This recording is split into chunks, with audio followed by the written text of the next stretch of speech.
Friday, the whole country was transfixed on the balloon. There was a surveillance balloon that was flying across the United States. I did think at one point perhaps it was going to be taking photos from tens of thousands of feet in the air of my wedding, go down to southern Florida, see what they could see.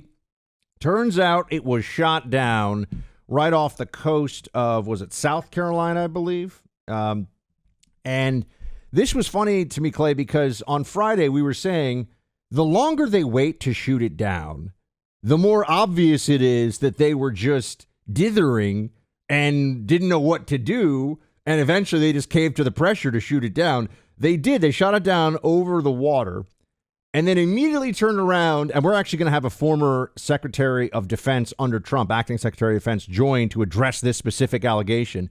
Immediately turn around and go, well, there were 3 balloons under Trump.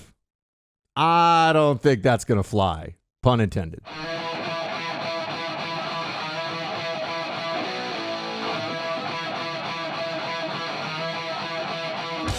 First of all, if there had been knowledge that there were Chinese spy balloons flying over the United States under Trump, do you really think it wouldn't have been on the front page of the New York Times and the Washington Post and immediately treated as a fever pitch story about Trump's relationship with China?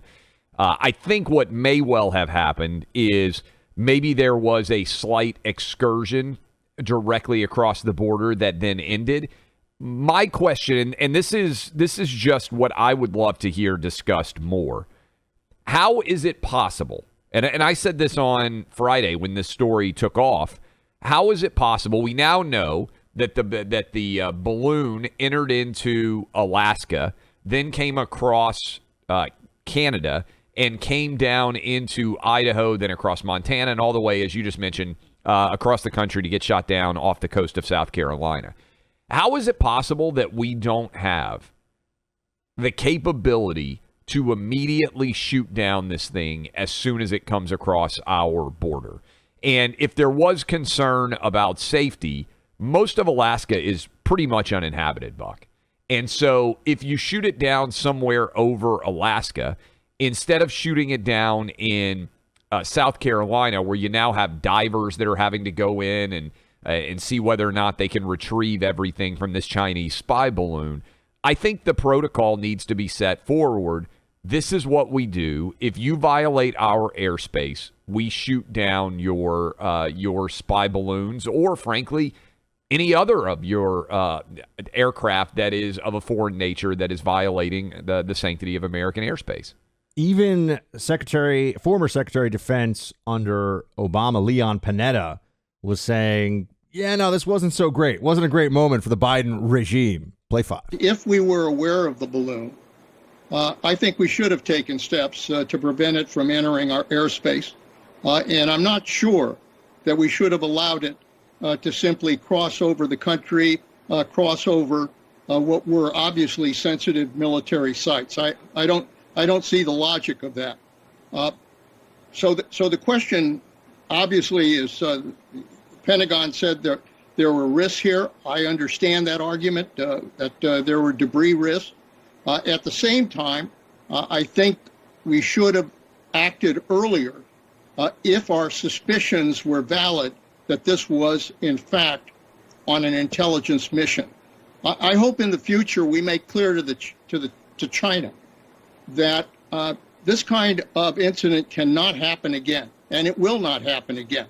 That in the future, if we see that kind of balloon, we are going to, if they don't take action to prevent that balloon from entering our airspace, that we will indeed shoot it down much earlier than we did this time around.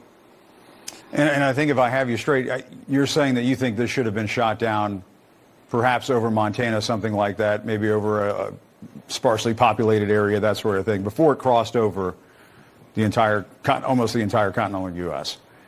Yeah, that bothered me, that it was allowed to transverse the entire country. Can I just point out, Clay, so you and I are sitting here, and I was admitting, like, there's some areas of national security where I spent years of my life reading all day long and had a top secret plus clearance and did all. balloon stuff is not really my area. So you and I were just in the same boat on this as just guys who know some stuff, who approach it with a common sense. And I was just saying, we were both saying, I think you shoot the balloon down, everybody. Like, what is this all about?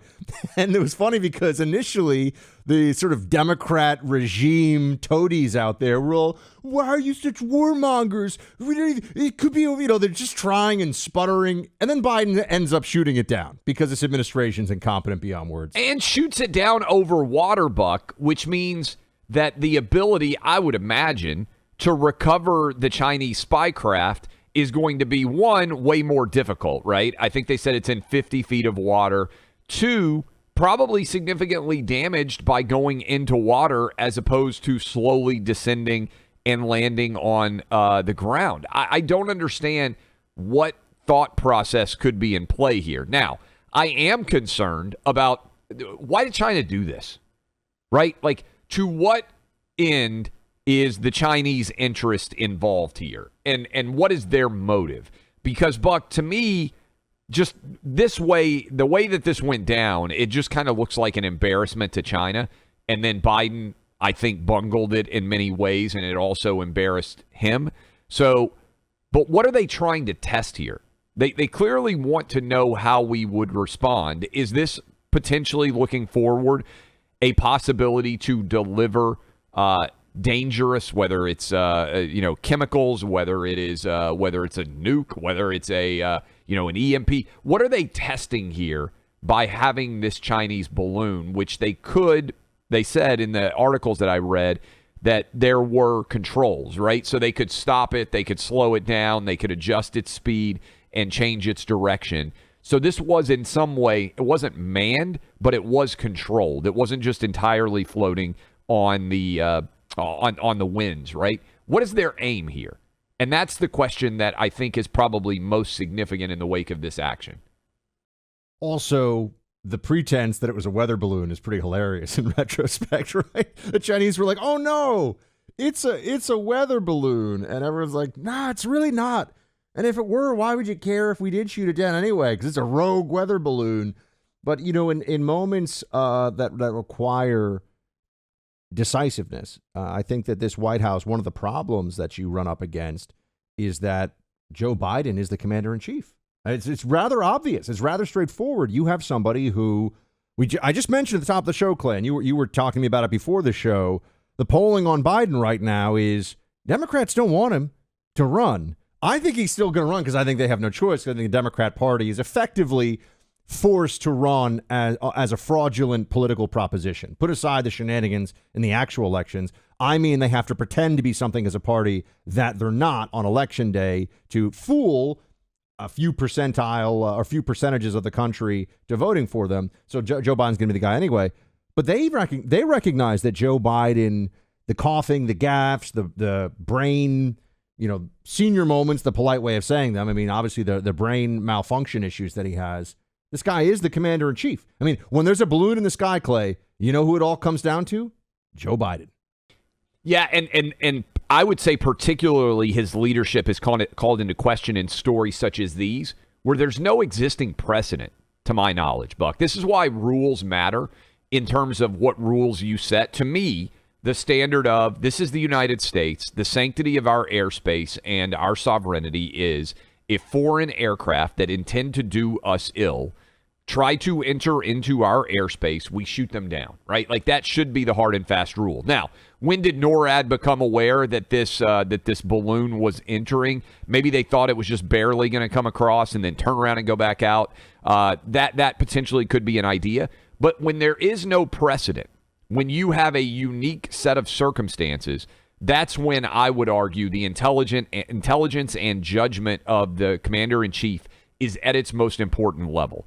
And Biden failed because I think you, me, a huge percentage of our listenership would say, let's shoot this down. Now, my wife pointed out, because she's been studying international law, that there could be international law components, and I understand that aspect. Look, I don't care what international law says, all right? I'm just going to be straightforward for you.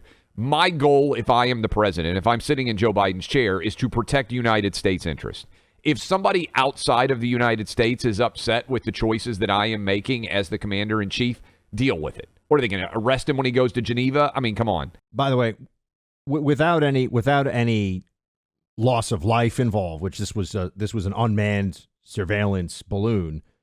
No one. I mean, the notion of anybody other. Yeah, I mean, I think Mrs. Travis is correct in that there might be some Hague bureaucrats or people who say, hold on a second, there was another process for this. That may exist, but countries, when it comes to their national security, are going to do what they're going to do, and unless you're going to be able to force them, if we were, Nicaragua, or if we were, Thailand or something, maybe the international community would get more of a say, but we're America. So we're going to shoot down things in our airspace that shouldn't be there. That's kind of the way it goes. I don't want to sound like might makes right, but it does. Yeah, and I just thought that was a no-brainer. Yeah, no-brainer, and he couldn't get to that result. And I think it's because this is where you struggle, I think, when you are getting older and you don't have great control of your faculties. When there isn't a precedent in place, it's harder to figure out a ruling in a situation like this. And I think, God forbid, how much worse is it going to be at 82-year-old Biden? And if he were to win, 84 and 86-year-old Biden, I mean, it's a real legitimate national security threat. Can I offer the possibility here that the ultimate cynicism is what is pushing the whole Biden term 2 here, which is that they recognize the more decrepit he looks in these last, let's say this last 18-month period or so, the easier it will be to just replace him after he wins re-election. I really think that the whole game is just, oh no, it's fine. And then they realize, and then by the way, Kamala ascends, you get the first black female president. She goes from vice without having to face the electorate. And, I just think I thought that was the game plan all along. So I have to say, I don't think it's a surprise to see that may be the case here. I thought it was kind of amazing how quickly the Biden people tried to shift blame on the balloon to Trump. And maybe we should reach out to Trump and let him come on, because I bet he would really like to tee off on this story in particular, because the idea that Trump would have allowed Chinese surveillance craft, these balloons, to have come into the country was crazy. But the fact that they said, oh, well, we found out about this after he left office, and we'll talk in the next hour with his former acting defense secretary. Buck, this was, to me, part and parcel of an inability to ever take responsibility for his own actions, and the continued failure of the Biden administration to try to throw everything on Trump like they did inflation even. By the way, does anyone believe for 1 second that there would be any willingness on the media's part to keep quiet if there were penetrations of our airspace under Trump? People in Montana could see this thing, Clay. That's another part of it. They were not going to admit it. I think, Buck, because they really wanted this meeting with the Secretary of State, Anthony Blinken, to be taking place. The balloon had some explosives on it. This is a new thing to add into the mix here. So all Friday we were talking to you about this Chinese spy balloon and what it was trying to accomplish. And Clay, now you just gave us this breaking news. Now we have a story out that it was meant to be able to self-detonate. Who is reporting this at this stage, by the way? Because that seems like a big deal. It's being reported by, I saw it on Disclose, and also saying that it was said by the National Security Advisory. Obviously, they are in the process of grabbing this, trying to reclaim, I guess, salvage, whatever word you want to use, after they have shot it down. But the Chinese spy balloon carried explosives to self-detonate. Reading this story right now. Daily Mail also has it up in the meantime. And this is according to the Daily Mail. Air Force General Glenn Van Herk, commander of U.S. Northern Command, revealed in a Monday call with reporters the balloon, in addition to potentially carrying explosives, was 200 feet tall, weighed thousands of pounds, and its payload was the size of a jetliner. And you can hear in the background there, I'm reading this in real time. And this came following a briefing by John Kirby, who tried to defend why they took so long to shut down this craft, this balloon, spy balloon. So, I mean, Buck, what I wonder as okay, now there were explosives on board this spy balloon, according to that report. They say that it was to self-destruct. Wouldn't, if this balloon were carrying explosives, wouldn't, in theory, they have been able to detonate this balloon in some way to potentially cause issues in the United States? In other words, we first heard it's an unmanned, it's a weather balloon. Oh, it's no big deal. Oh, let's just let it go across the whole country and let it go out to sea. And you go back and listen to us discuss this on Friday. I said the argument that they were afraid of hitting something on the ground after it was shot never really made any sense, because there are massive portions of the United States that this balloon traversed where there wouldn't have been hardly anybody within vicinity. They could have easily picked out a place and shot this thing down in Montana. They could have shot it down certainly over Alaska when there's no one around. And I think they were legitimately concerned about the explosives that were on board and what shooting those down might trigger. And that's why they waited until it was out over the Atlantic Ocean.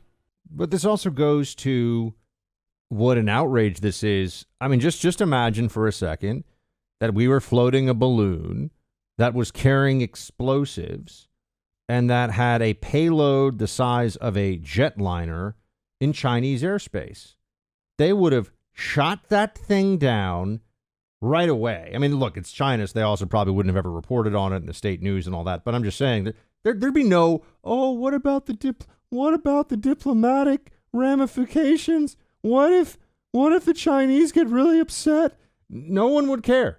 They would just do that because this is the kind of thing that countries don't do to other countries and not expect there to be immediate action and perhaps even some degree of reprisals. You know, the diplomatic stuff, that's what you do after you shoot it down. You can write down the strongly worded letter. You just do it after the balloon has been obliterated, and anybody would have done the same thing here who certainly has the capability to do it. So the whole thing, and you have to wonder too, did China, they claim they lost control of it because otherwise it seems like they just let it go and see what happens.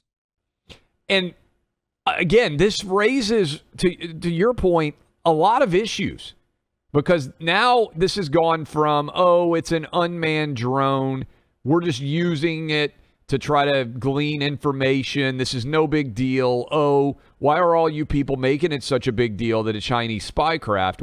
Now it's a Chinese spy craft loaded with explosives that the Biden administration allowed to traverse the entirety of the United States, beginning in Alaska and ending in South Carolina, for a week. They were never, this is significant, going to tell us about it until people in Montana were like, hey, what's going on here with this huge balloon? And they probably weren't going to cancel Anthony Blinken's trip to China. I just think there are more and more details coming out about this, and we said it didn't add up on Friday. And I just want all of you to think about what we just allowed to happen. We allowed our chief foreign adversary in the world to pilot a spy craft vehicle across the entirety of the United States, and it was loaded with explosives, and we did nothing until it reached the Atlantic Ocean when we shot it down. This is a big deal. I mean, Buck, you hit the historical analogy of when Japan allowed basically a parachute bomb to arrive in the United States and killed people. Imagine if what the fallout is if this Chinese spy craft balloon loaded with explosives ends up killing somehow American citizens inside of our own country. That is Chinese-sponsored terror that is brought directly to bear by their country. And right now, the only consequences are, Buck, we're going to send them a strongly worded letter and shoot down their craft, their balloon, their spy craft in the Atlantic Ocean. I'm sorry. Like, this, to me, deserves far more substantial response than just not sending Anthony Blinken, the Secretary of State, to China and just kind of wagging our finger, schoolmarm style, and writing a mean letter. mean, this is completely unacceptable. I think that anybody who's looking at not just the Biden administration, just anyone who understands who Joe Biden is and his capabilities or lack thereof would be very quick to tell somebody in a moment of honesty that the guy is not, it's not just that he is not up for this now. He has never been up for this. And, for Democrats, I understand it's really about the apparatus. It's really not about the individual who is the president. And so at some level, maybe people can take some comfort in that on certain issues. Like there's a limited amount of damage that I think Joe Biden alone can do to the economy just because, one, he's not that enthusiastic or energetic about anything. And two, he doesn't know the system well enough to really mobilize the system all that well. But the system itself, one, can do a lot of damage. And two, is very inept at responding to moments of crises. It is not nimble. It is not fast. That is actually one of the earliest in the earliest debates about our system of government. We needed to have an executive. We needed to have a commander in chief who could respond to crisis adequately and quickly in the event of foreign invasion or major national security risk. I mean, who wants to wake up Joe Biden in his pajamas and be like, Mr. President, we got a big problem here, and think that he's going to be able to handle that adequately? Well, and this tied in too, Buck, with the worst place for Joe Biden is not only an emergency, it's an emergency without a precedent. And to my knowledge, we have never had this situation happen before. Your and mine's initial inclination was shoot this thing down. The fact that the Biden administration waited for it to traverse the entire country and now on Monday afternoon is coming out and saying, oh, by the way, it was also this spy craft loaded down with explosives, which they say was to allow it to self-destruct.